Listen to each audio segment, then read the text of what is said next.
सुप्रभात। जय श्री कृष्ण। समस्त प्रकार की प्रकाशमान वस्तुओं में, समस्त ज्योतियों में वह ज्योति जो अंधकार से परे है, जो ज्ञान के रूप में, जानने योग्य उस तत्व के रूप में हमारे ही भीतर स्थित है। हमारे ही हृदय के भीतर वह तत्व, वह तेज, वह प्रकाश, वह ज्ञान समाहित है, जिसे हमें अपने द्वारा ही समझे जाने की आवश्यकता है। हम स्वयं के भीतर उतरते हुए उस ज्ञान को समझ सकते हैं, उस तत्व में लीन हो सकते हैं। और इस प्रकार से श्री कृष्ण कहते हैं कि क्षेत्र, ज्ञान और जे अर्थात यह शरीर, इसका ज्ञान और जो जानने योग्य तत्व है, वह सब संक्षेप में मैंने तुमसे कहा। और इस प्रकार की जानकारी, इस प्रकार से समझते हुए तत्व का ज्ञान रखने वाला मेरा भक्त मेरे ही भाव को प्राप्त होता है। अब इसके आगे श्री कृष्ण अर्जुन को क्या ज्ञान देते हैं, किस प्रकार से समझाते हैं, आइए हम भी उसे समझने का प्रयत्न करें। श्लोक संख्या 20। प्रकृतिं पुरुषं चैव विधि अनादि उभौ अपि विकाराश्च गुणाश्चैव विधि प्रकृति संभवान्, विधि प्रकृति संभवान्।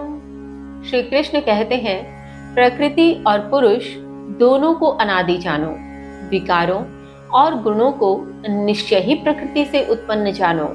भावार्थ, यहाँ श्री कृष्ण कहते हैं कि हे अर्जुन, तुम प्रकृति और पुरुष अर्थात इस सृष्टि के चक्र के लिए जो आवश्यक है, एक प्रकृति और दूसरा पुरुष, जिनके मेल से, जिनके सृजन से इस सृष्टि का चक्र चलता है, यह दोनों ही अनादि स्वरूप है।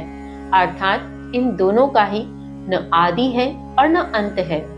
इसी प्रकार विकार और गुण जो भी प्रकृति में विद्यमान है, वह तुम प्रकृति से ही उत्पन्न जानो, वह प्रकृति के माध्यम से ही उत्पन्न हुए हैं। इसके आगे श्री कृष्ण कहते हैं, श्लोक संख्या 21। कार्य कारण कर्तृत्वे हेतुः प्रकृतिरुच्यते,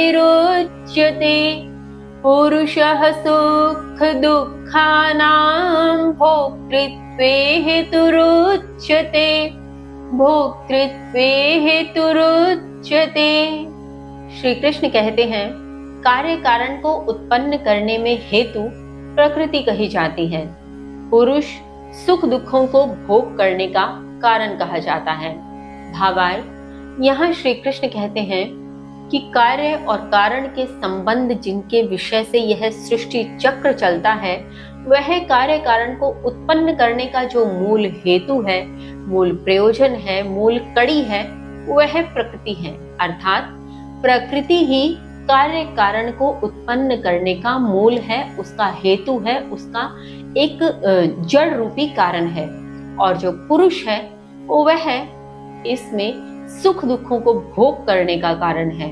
अर्थात प्रकृति कार्य और कारण के संबंध को उत्पन्न करती है, तो संबंध उत्पन्न हो जाने के पश्चात जो सुख दुख का भोग है, वह पुरुष के द्वारा किया जाता है।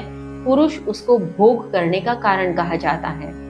इसके आगे अब श्री कृष्ण अर्जुन को क्या बताते हैं, जानेंगे कल। तब तक के लिए जय श्री कृष्ण।